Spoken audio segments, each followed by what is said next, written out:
So Contra 3 starts right away in the action. The second you take one step forward, there's going to be a weapon wing power-up that spawns right above you. So much happens so fast that it can be a little hard to break down one by one what's happening. Your first enemy will be this guy crouching behind the car over here. The manual refers to them as the Corporal's Punishment. The level starts out flat where most of your enemies are on the ground level and coming at you from both the right and left side of the screen. The thing about Contra is these enemies are not individually placed. What's going on is that the zone is set up so that enemies will infinitely spawn from both sides of the screen. The first Contra, to my recollection, wasn't like this, but Super C was. The only difference is that it starts out like this right away. Whereas in Super C, you had to get up to a certain point to where the infinite spawn zones actually started occurring.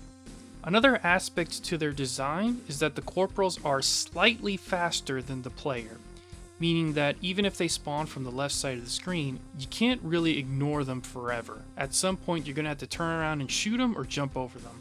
The difference between normal and hard mode in this level is that it will randomly spawn more red corporals than blue ones. And the difference between the red and blue ones is that the red ones will shoot and then turn around and go away. Contra is a game where you have to get moving. You also can't just run past everything to where you can allow too many of them to accumulate. What's interesting about the way the power-ups are designed is they direct you to fire at a moving target in the air, which consequently moves your aim away from the enemies that come at you on the ground. It's a risk versus reward. Hitting it isn't hard because your default gun is a machine gun. Just aim straight up and hold to rapid fire. Your first set of positioned enemies is the turret that's on the ground and then a sniper that's shortly behind it. Despite that the turret is shorter than you, the bullets it shoots can be crouched under. The snipers are kind of like turrets where they are stationary and shoot at the player's position. This is another enemy where standing still in one place for too long can get you killed. This is also what makes Contra 3 so challenging right off the bat. It's the fact that you have these enemies mixed in with the infinitely spawning corporals. So you've got a bunch of enemies layered together coming at you from almost every which way. Even if you take out the snipers and the turrets, there's never a moment where you're truly safe. There's always an enemy around. Moving forward a little more, you'll have two new things introduced to you at once. The first is a red corporal that breaks out of the window from the cafe, and at the same time, depending on how far forward you move, the mutant-faced mutt will move out from the background and try to ambush the player. The mutant-faced mutts are low-ground enemies, so they have to be shot by crouching or jumping and shooting downward. Later on, you'll have a mutant-faced mutt layered with the sniper enemy on a high platform along with the camp that corporals spawn from. The mutant-faced mutt can get you to accidentally jump into the sniper if you run under its fire. The platform isn't so high that you can't jump without partially overlapping whatever is on it. Later on, you'll come to this third section here where you'll have a sniper on the ground. It's layered with a bomb-throwing corporal that you saw at the beginning of the stage, and another mutant-faced mutt. There's no other enemies on the platform, so you can hop above and then shoot below or ignore the remaining corporals. After this, you come upon a throwback to the Stage 1 boss in the first Contra. Just like that boss, you have to shoot the core at the bottom. There's a sniper on top that can shoot at you, and the cannons pressure you away from the floor where it's the most effective to hit the core. Unlike the first Contra though, corporals are still spawning from the left side of the screen, so here there's more pressure on the floor level. The boss is not unidirectional. The second section with the tank is really just a power show. You're basically invincible, so there's not much for me to say here. Just enjoy the ride. Section 3 is where you get your first environmental hazards, and it's avoiding these flames on the ground. So it's just a matter of simple timing.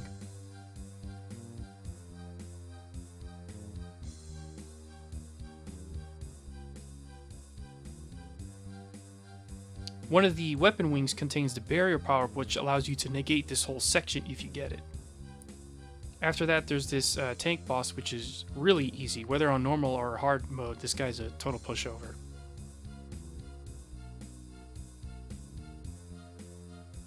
The fourth section begins where you trigger an event that has the floor set ablaze. This section here is meant to show the player the wall climbing and the new ceiling hang or rail hang, whatever you want to call this. The first hazard is this thing that sputters a seemingly random array of fireballs. And then next are these other big fireballs that kind of remind me of Podoboos from Mario. They just, the way they hop up and down like that. After that, you have these sort of a bigger version of the kind of flame hazards that you encountered earlier. And kind of like before, it's just a matter of timing. After that, with the two fireballs set up here, the timing is staggered, so you kind of have to jump before the second one comes up, otherwise you're going to get hit. You can't just jump and walk across once you see the second one fall. Oh, and there's another neat challenge, optional challenge here where a weapon wing flies over while you're on these rails. But otherwise, it's noteworthy that there's no regular enemies in this. It's all environment hazards. And the last challenge in this section is the kind of like upside down U-shaped fire snake. I don't know what else to call it. Now, this one's just jump over into the hole, the pocket that it leaves open, and then move along. And now we come to the boss. So this boss is made of multiple parts and has several attacks. It can vomit slugs. The heart can shoot bullets at the player's position. The head can charge up and shoot a fire beam. There are flies that come out from the hole from the top, and then the head can also extend to sort of bite the player. So a lot of your space is restricted to this left side of the screen. You can destroy the hole in the top that releases those flies. I think hard mode actually makes it so you can't do that.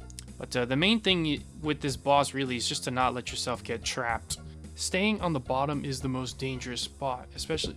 So if he shoots the fire beam, the heart is then able to shoot a bullet at your position, and then you're cornered and trapped. Because of the fact that the boss has multiple attacks that can come from 3 different sources, you're really managing multiple timers so that you can shoot at the core, avoid the other enemies, avoid the other attacks. And yeah, it's good stuff.